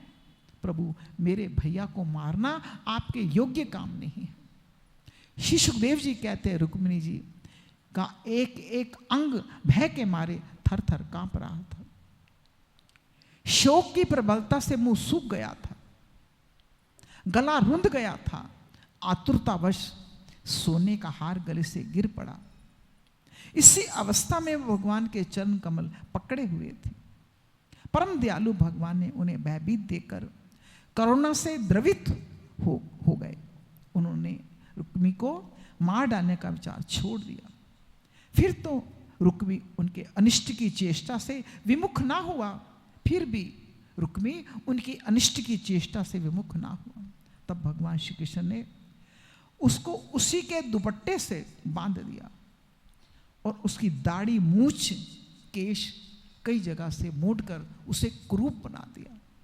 तब तक यदुवंशी वीरों ने शत्रु की अद्भुत सेना को तहस नहस कर डाला, ठीक वैसे जैसे हाथी कमल वन को रौंद डालता है।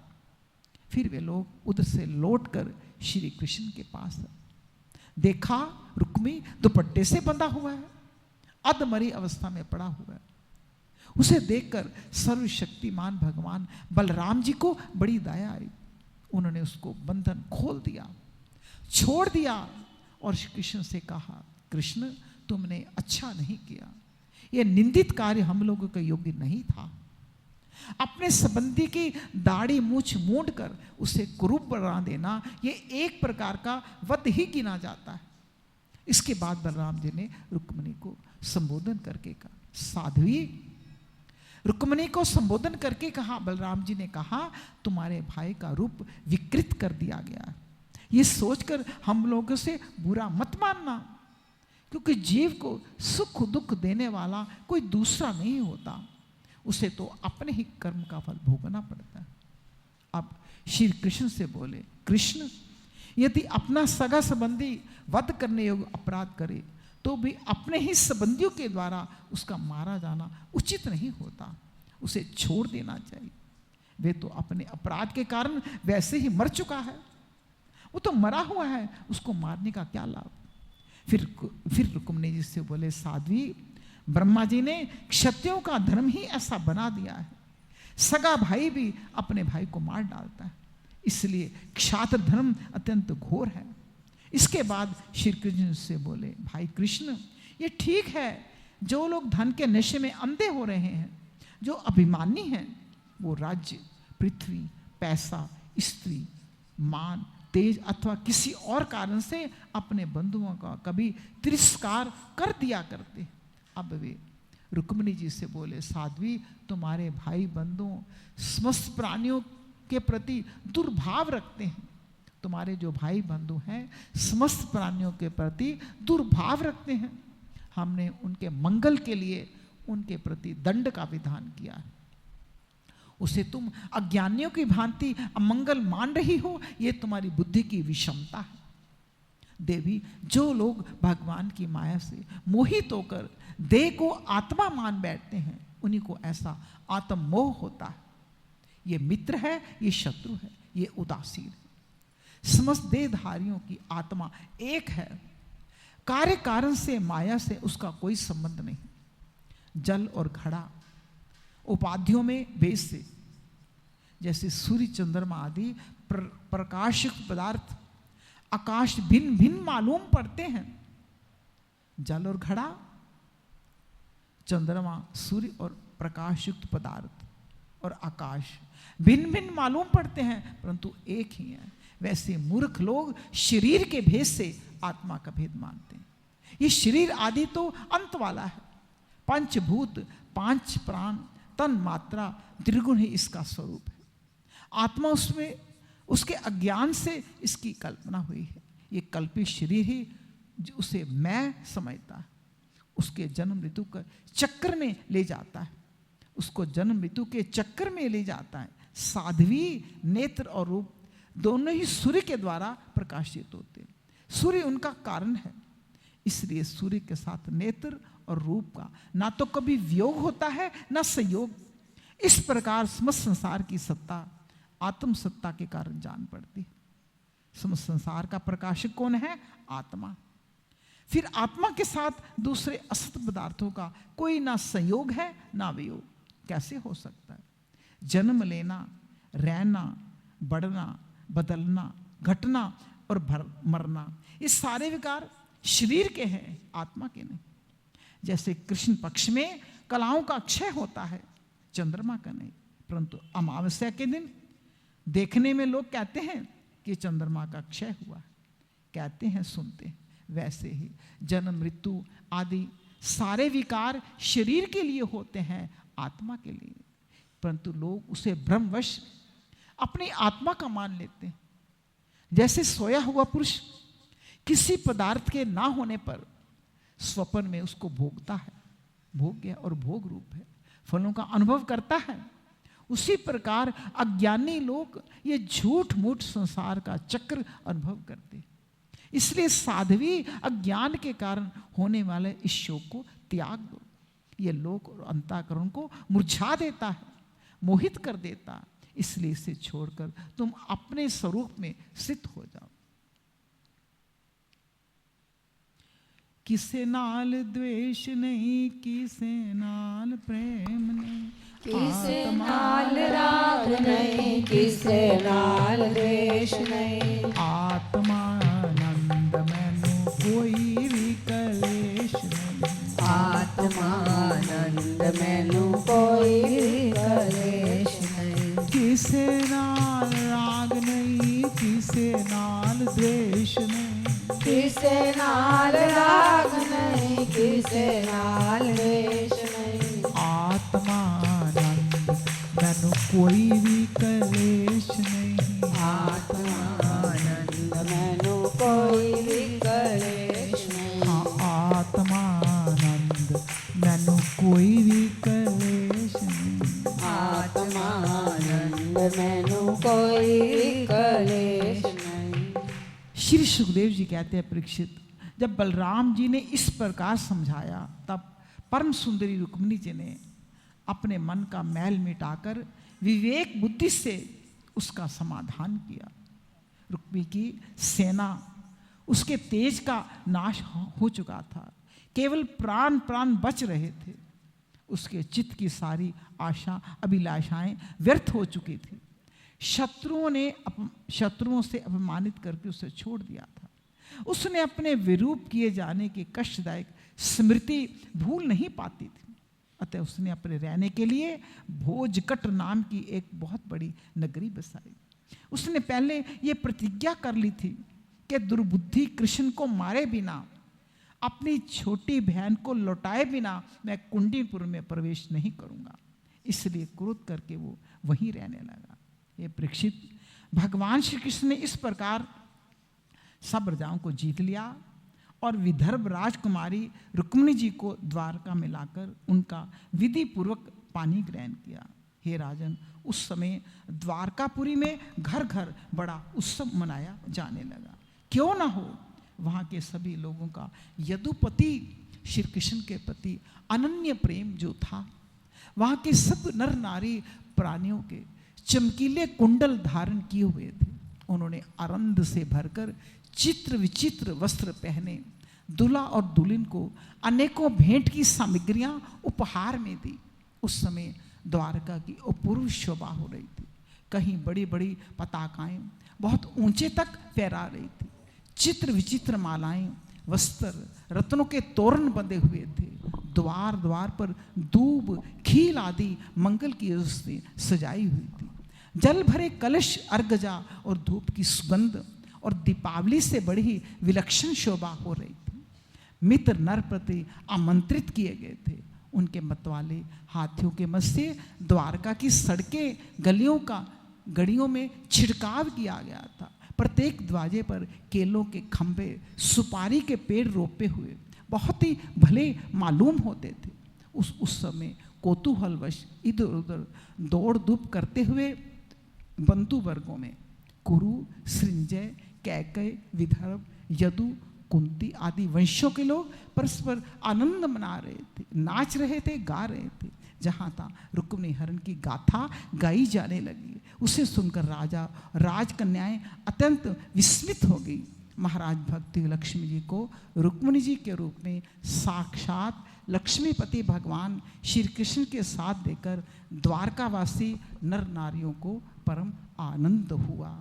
बोल बोलिए श्री कृष्ण चंद्र महाराज राज की जय बोलिए द्वारिका नरेश की जय आवाज नहीं आई है, बोल राज की जय बोलो श्रीमद् भागवत महापुराण पुराण की जय बोलो सनातन धर्म धर्म की जय बोलो गौ माता जी की जय जयकारा शेरा वाली जी दा। बोल साचे दरबार जाग गए माता जी, सारे सारे जाग गए ने, हाँ जी जाग गए ने जाग सारे। गए ने हुण बोलो तुसी।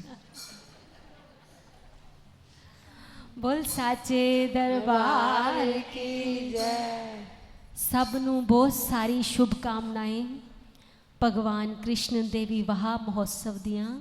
भागवत जी दे विच जो पंचम दिवस की कथा है विवाह महोत्सव दी है, सब नू बहुत सारी शुभकामनाएं असी सब बोलांगे। हो के शाम मेरा कोड़ी चढ़िया, के शाम मेरा कोड़ी चढ़िया हो के शाम साडा कोड़ी चढ़िया,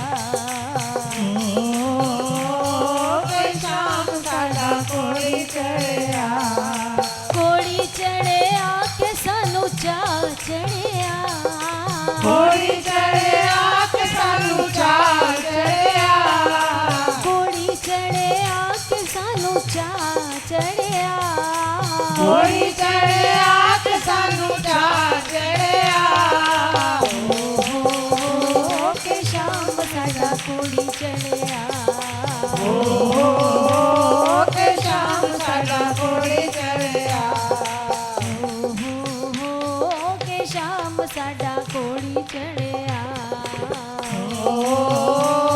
के शाम साडा कोड़ी चढ़िया शाम मेरे ने बनया गाना, ताली बजा के मेरे ने बनया गाना शाम मेरे ने बनया गाना, शाम मेरे ने बनया गाना गाने दे विच विच मोती जड़िया, गाने दे विच विच मोती जड़िया गाने दे विच विच मोती जड़िया, गाने दे विच विच मोती जड़िया हो के शाम साडा कोड़ी चढ़िया, के शाम साडा कोड़ी चढ़िया शाम मेरे ने लालई मेहंदी, शाम मेरे ने लालई मेहंदी जी शाम साडे ने लालई मेहंदी, शाम साडे ने लालई मेहंदी मेहंदी दा रंग सुआ लाल चढ़िया, मेहंदी दा रंग सुआ लाल चढ़िया मेहंदी दा रंग सुआ लाल चढ़िया, मेहंदी दा रंग सुआ लाल चढ़िया जय हो के शाम साडा कोड़ी चढ़िया के शाम साडा कोड़ी चढ़िया शाम मेरे ने बनया सेहरा, शाम मेरे ने बनया सेरा देखो ਅਸੀਂ ਕਈ ਵਾਰੀ ਦੇਖਦੇ ਹਾਂ ਕਿ ਜਦੋਂ ਕੈਮਰਾ ਸਾਹਮਣੇ ਆਉਂਦਾ ਹੈ ਨਾ ਤੇ ਸਾਰੇ ਸਤਰਕ ਹੋ ਜਾਂਦੇ ਨੇ ਔਰ ਤਾਲੀ ਵਜਾਣੀ ਸ਼ੁਰੂ ਕਰ ਦਿੰਦੇ ਨੇ ਔਰ ਬਈ ਇਹ ਵੀ ਸੋਚਦੇ ਨੇ ਕਿ ਸਾਡੀ ਵੀਡੀਓ ਬੜੀ ਅੱਛੀ ਆਏਗੀ, ਲੇਕਿਨ ਉਸ ਪ੍ਰਭੂ ਦੇ ਨੇਤਰ ਪਤਾ ਨਹੀਂ ਕਿੰਨੇ ਵਿਸ਼ਾਲ ਨੇ, ਉਹਦੇ ਕੈਮਰੇ ਹਰ ਸਮੇਂ ਚੱਲਦੇ ਪਏ ਨੇ। ਥੋੜਾ ਸਾ ਇਹ ਵੀ ਧਿਆਨ ਕਰੋ, ਇਹ ਕੈਮਰੇ ਤੇ ਐਵੇਂ ਹੀ ਰਹਿ ਜਾਣਗੇ, ਜਿਹੜੇ ਉਹਦੇ ਕੈਮਰਿਆਂ ਵਿੱਚ ਹਾਜ਼ਰੀ ਲੱਗੇਗੀ ਉਹ ਸਾਡੀ ਪੂਰੀ ਲੱਗੇਗੀ। ਸਭ ਲੋਕ ਬੋਲੋ, ਇੱਧਰ ਉੱਧਰ ਦੀ ਗੱਲਾਂ ਛੱਡ ਦਿਓ। शाम मेरे ने बनया सेहरा, शाम मेरे ने बनया सेरा सेरे दे विच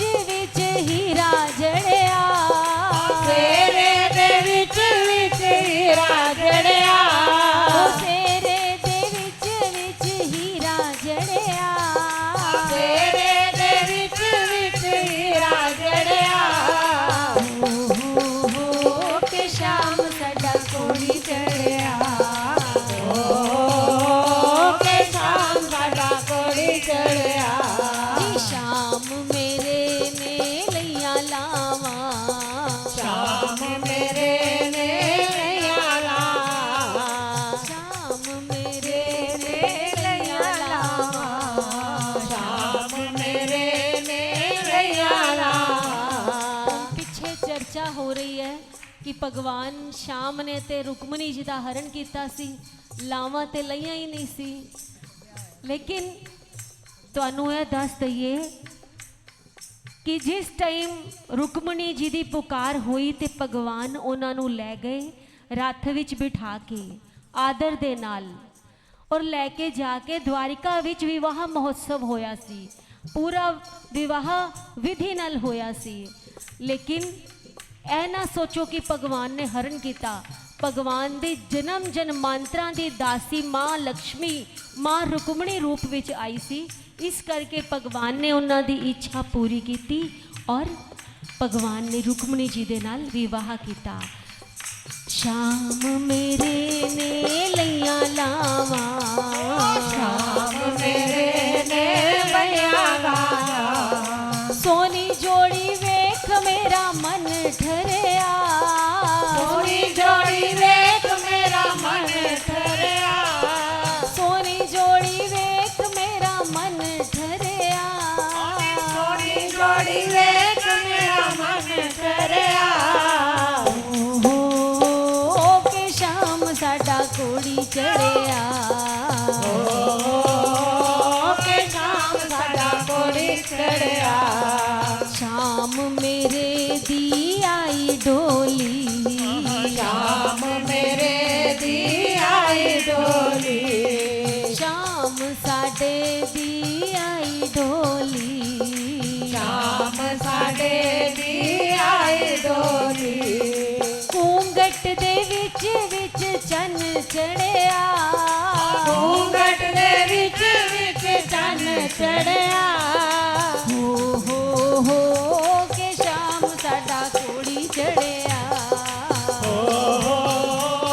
ਕੇ ਸ਼ਾਮ ਸਾਡਾ ਕੋੜੀ ਚੜਿਆ, ਬਜਾ ਦੋ ਢੋਲਕ ਬਜਾ ਦੋ, ਹੋ ਕੇ ਸ਼ਾਮ ਸਾਡਾ ਕੋੜੀ ਚੜਿਆ, ਕੇ ਸ਼ਾਮ ਸਾਡਾ ਕੋੜੀ ਚੜਿਆ, ਕੋੜੀ ਚੜਿਆ ਕਿ ਸਾਨੂੰ ਚਾਅ ਚੜਿਆ, ਕੋੜੀ ਚੜਿਆ ਕਿ ਸਾਨੂੰ ਚਾਅ ਚੜਿਆ, ਹੋ ਜੀ ਸ਼ਾਮ ਸਾਡਾ ਕੋੜੀ ਚੜਿਆ, ਕੇ ਸ਼ਾਮ ਸਾਡਾ ਕੋੜੀ ਚੜਿਆ, ਹੋ ਕੇ ਸ਼ਾਮ ਸਾਡਾ ਕੋੜੀ ਚੜਿਆ, ਕੇ ਸ਼ਾਮ ਸਾਡਾ ਕੋੜੀ ਚੜਿਆ, ਇਹਨਾਂ ਅੱਖੀਆਂ 'ਚ ਮੋਹਨ ਵਸਾ ਰੱਖਿਆ, ਇਹਨਾਂ ਅੱਖੀਆਂ 'ਚ ਮੋਹਨ ਵਸਾ ਰੱਖਿਆ, ਇਹਨਾਂ ਅੱਖੀਆਂ 'ਚ ਮੋਹਨ ਵਸਾ ਰੱਖਿਆ, ਇਹਨਾਂ ਅੱਖੀਆਂ 'ਚ ਮੋਹਨ ਵਸਾ ਰੱਖਿਆ, ਇਹਨਾਂ ਗੀਨਾ ਮੈਂ ਮੁਦਰੀ ਜੜਾ ਰੱਖਿਆ, ਇਹਨਾਂ ਗੀਨਾ ਮੈਂ ਮੁੰਦਰੀ ਜੜਾ ਰੱਖਿਆ, ਇਹਨਾਂ ਗੀਨਾ ਮੈਂ ਮੁਦਰੀ ਜੜਾ ਰੱਖਿਆ, ਇਹਨਾਂ ਗੀਨਾ ਮੈਂ ਮੁੰਦਰੀ ਜੜਾ ਰੱਖਿਆ, ਉਹ ਇਹਨਾਂ ਅੱਖੀਆਂ 'ਚ ਇਹਨਾਂ ਅੱਖੀਆਂ 'ਚ ਇਹਨਾਂ ਅੱਖੀਆਂ 'ਚ ਇਹਨਾਂ ਅੱਖੀਆਂ 'ਚ ਮੋਹਨ ਵਸਾ ਰੱਖਿਆ, ਇਹਨਾਂ ਅੱਖੀਆਂ 'ਚ ਮੋਹਨ ਵਸਾ ਰੱਖਿਆ, ਜ਼ਮਾਨੇ ਦੀ ਇਸ ਨੂੰ ਨਜ਼ਰ ਲੱਗ ਨਾ ਜਾਵੇ, ਮਾਨੇ ਦੀ ਇਸ ਨੂੰ ਨਜ਼ਰ ਲੱਗ ਨਾ ਜਾਵੇ, ਨਜ਼ਰ ਲੱਗ ਨਾ ਜਾਵੇ,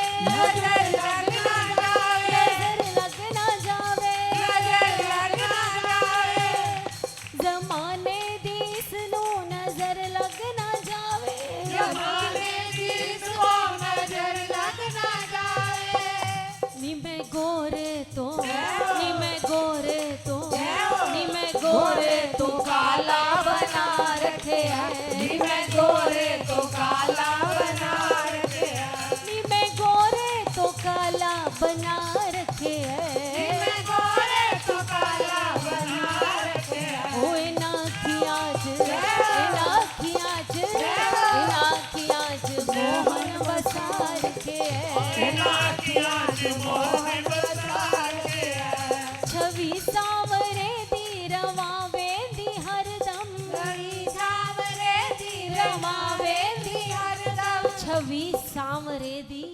ਰਵਾਂ ਵੇਂਦੀ ਹਰਦਮ, ਦੇਖਦੀ ਪੰਜਾਬੀ ਵਿੱਚ ਕਹਿੰਦੇ ਨੇ ਵੇਂਦੀ, ਛਵੀ ਸਾਵਰੇ ਦੀ ਰਵਾਂ ਵੇਂਦੀ ਹਰਦਮ, ਰਵੀ ਸਾਵਰੇ ਦੀ ਰਵਾ ਵੇਂਦੀ ਹਰਦਮ, ਰਵਾਂ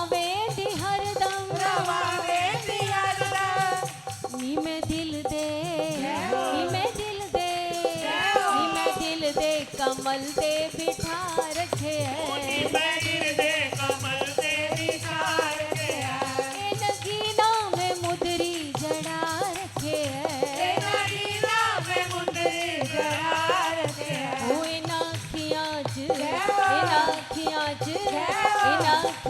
च मोहन बसा रखे है मोहन बसा रखे है इन अखियां च मोहन छुपा रखे है मोहन बसा रखे है मेरे जोगिया तेरे दर्दी भिखारी मेरे जोगिया तेरे दर्दी भिखारी मेरे जोगिया मैं तेरे दर्दी भिखारी मेरे जोगिया तेरे दर्दी मैं तेरे भिखारी दर्दी भिखारी तेरे दर्दी भिखारी तेरे दर्दी भिखारी तेरे दर्दी भिखारी कानु जोगन तो कानु जोगन तो कानु जोगन तो कानु जोगन तो मुखड़ा छिपा रखे है कानू जोगन को मुखड़ा छिपा रखे ओ कानु जोगन तो मुखड़ा छिपा रखे है कानू जोगन को मुखड़ा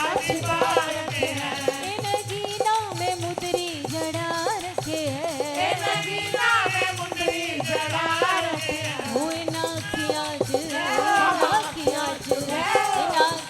च मोहन चुरा रखे है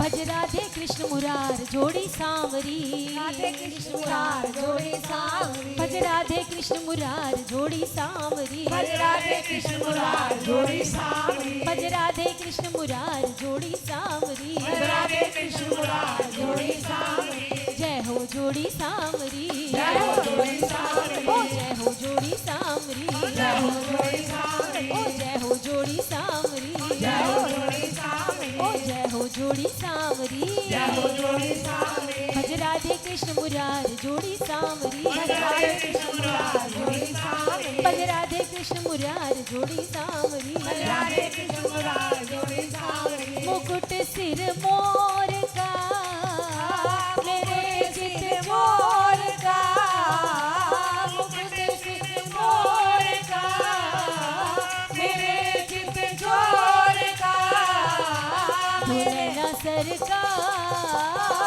के कटिए हैं कटार से